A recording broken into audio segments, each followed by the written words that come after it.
interesting. The other thing, Pastor Mo, that Francis had said was, and listen to this statement. He kind of said everybody kind of has to figure out their own morality. They have to figure out their own integrity and their way to God. Well, that is maybe you could talk about that is a very slippery slope because.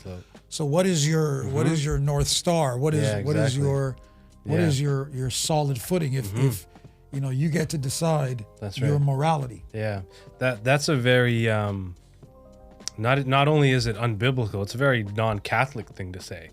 Well, hey, you're watching What Was That About? My name is Moses Khan. I am with Dr. Tony Saldano, who is the lead pastor here at All People's Church. How you doing, Pastor? Good. How are you? I'm doing well. What is it with you and the producer, by the way? Is that?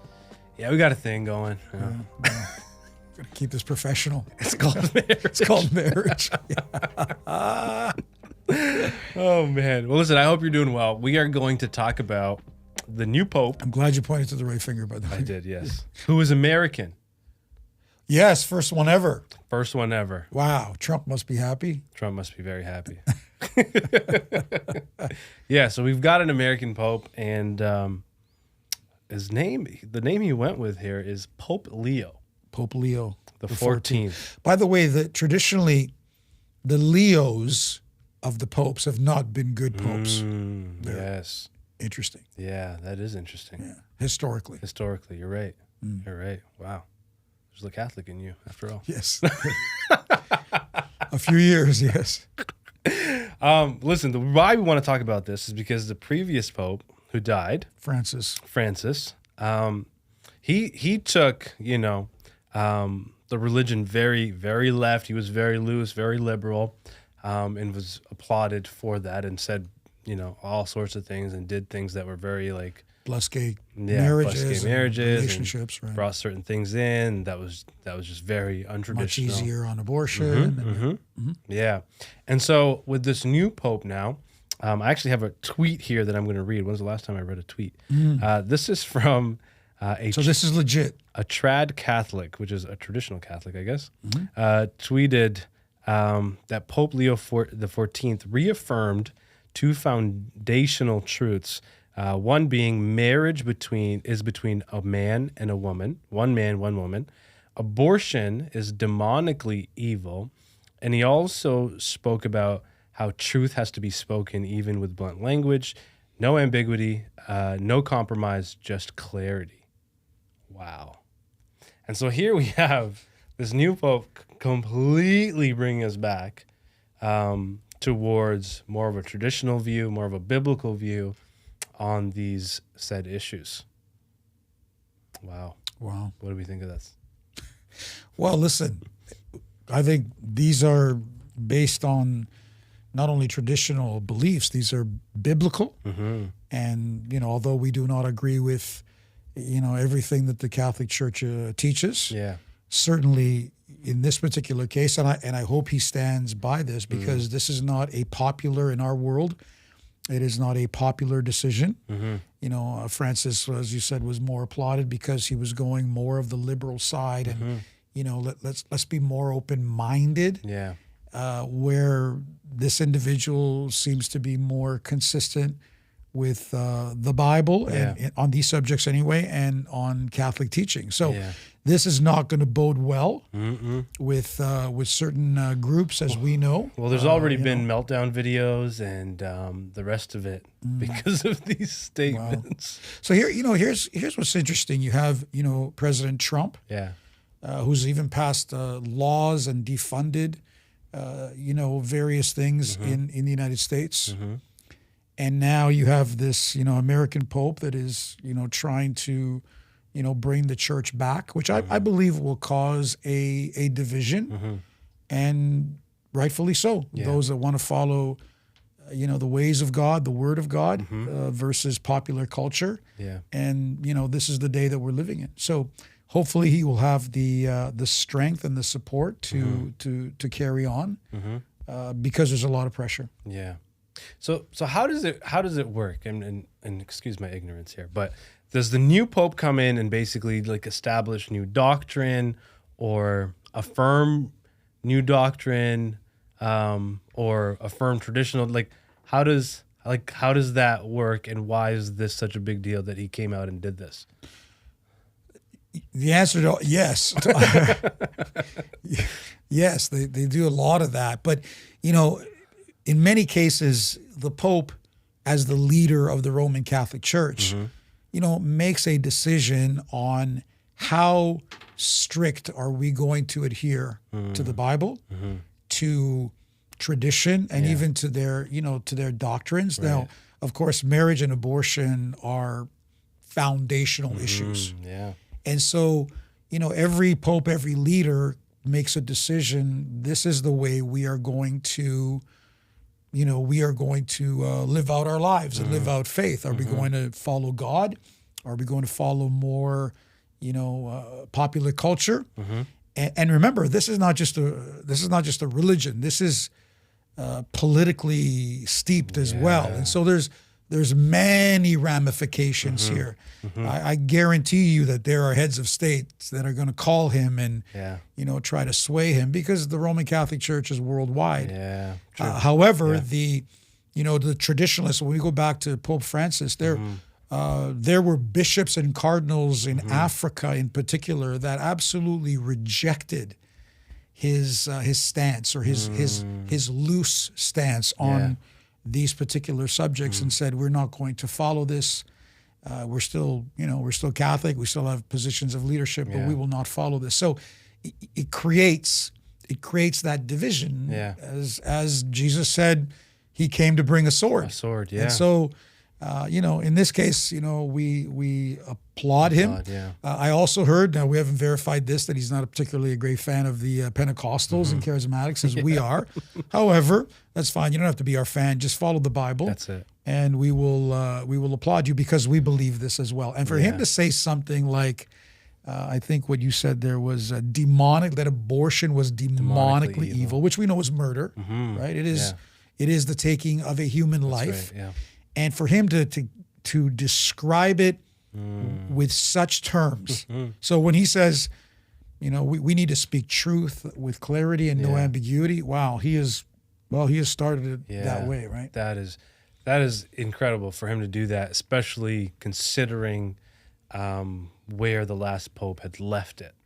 And so, that is definitely interesting. The other thing, Pastor Mo, that Francis had said was, and listen to this statement. He kind of said, everybody kind of has to figure out their own morality. They have to figure out their own, integrity and their way to God. Well, that is maybe you could talk about that is a very slippery slope, because.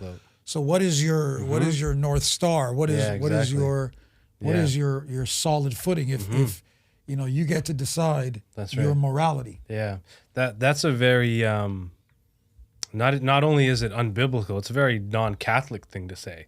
To let everybody decide whatever they want, and that is going to create chaos in society and in culture. And so, that is evil. And I'm glad that this new pope is seeing things a little bit different. But have you seen the movie Conclave? I have. You have, eh? What do you think about that? Because I was like, I'm so glad I saw the movie Conclave as they were deciding who the new pope is going to be. Well, you know what's interesting, because you kind of see the inner workings, the politics behind the of scenes it a little bit, and so I don't remember the exact amount of cardinals. I think it was under 150-ish. Yeah, something like that. Not in the movie, but I'm talking in real life. They got together, and they made this decision fairly quickly. But remember, it's not like this pope is unknown to them. Yeah, right. They are known for their stance, their public statements. They are known for, hey, this is how this individual is going to lead the church and where they're going to lead the church. And so they have made a decision clearly in this aspect anyway, which is these are foundational, that we believe we need to come back to a more biblical and traditional stance. And so that's not just one individual. This group of cardinals, this is the way they have voted, and believing that, this is the mind of Christ. Now, we don't believe in the philosophy of Christ in heaven, Pope on earth. We don't believe that these are the descendants of Peter. We don't believe that Peter was the first pope. I want to be very, very clear. And we've talked about, the Roman Catholic Church. I was Roman Catholic. I know what I'm talking about. And so we're not, in any way, shape, or form advocating the church at all. We're just talking about the statements that this individual has made and the direction that it seems that he wants to go in, which was very, very different than where Francis went. Yeah. And having seen the movie Conclave, and obviously I can't say that this was, accurate at all, but we know that the Vatican was upset about this movie, and so maybe there was a little bit of accuracy that got them upset. But there's a whole lot of politics and a whole lot of things that happen behind the scene.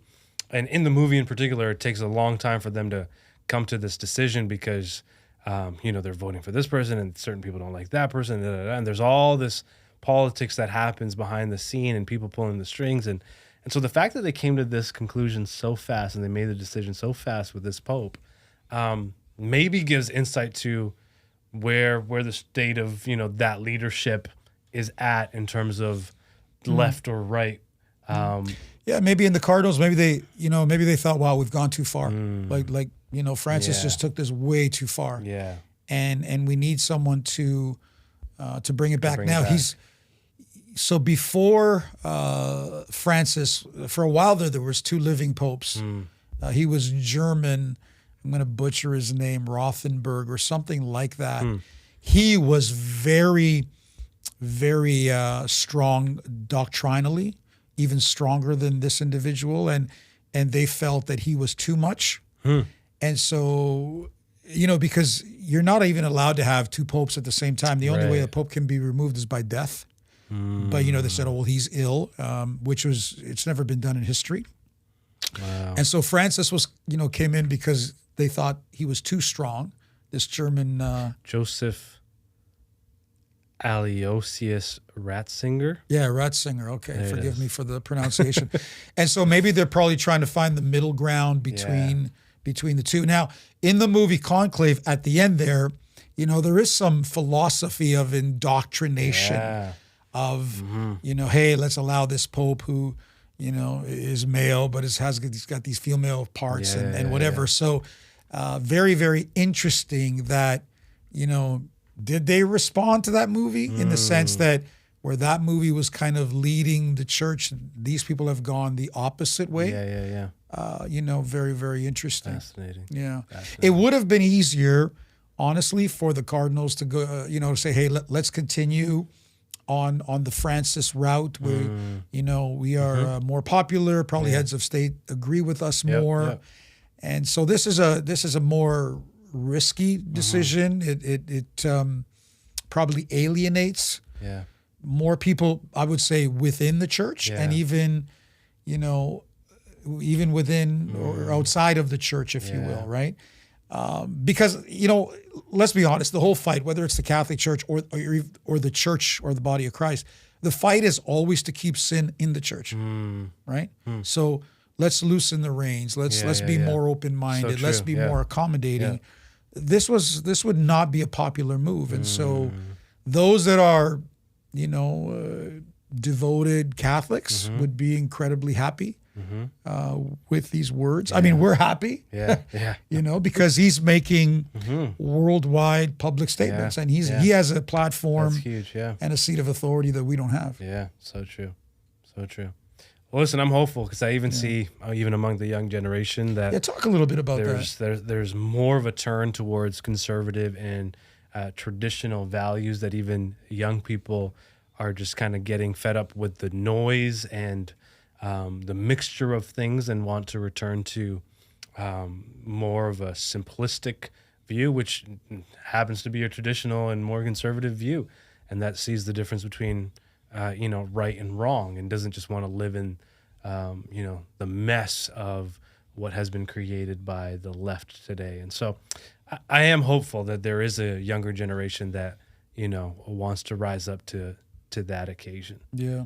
And what's interesting, if you look at it, Pastor Moses, even politically, that there are more and more governments that are rising up that are more conservative in their values, and yet on the left we just see all kinds of scheming that goes on. Like I'm thinking even in even in France, we don't have all the details on this, but a conservative individual got more votes than the left, but somehow this a woman is actually in jail for 5 years.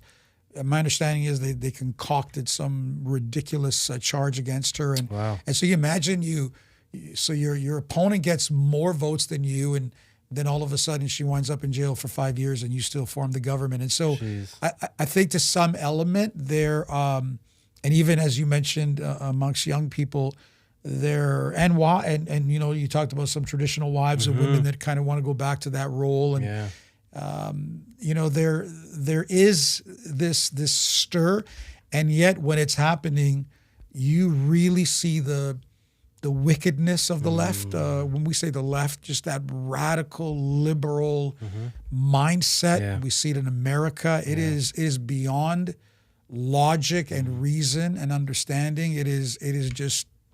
It's just unsound, honestly. Yeah. So there you go. There you go.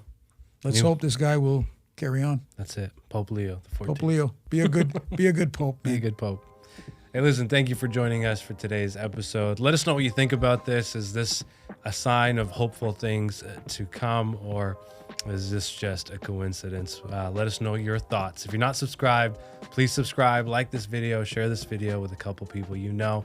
We appreciate your support. Thank you, Pastor, for this conversation. Thank you, sir. Hey, God bless you. I hope you have an incredible week. We'll see you next time.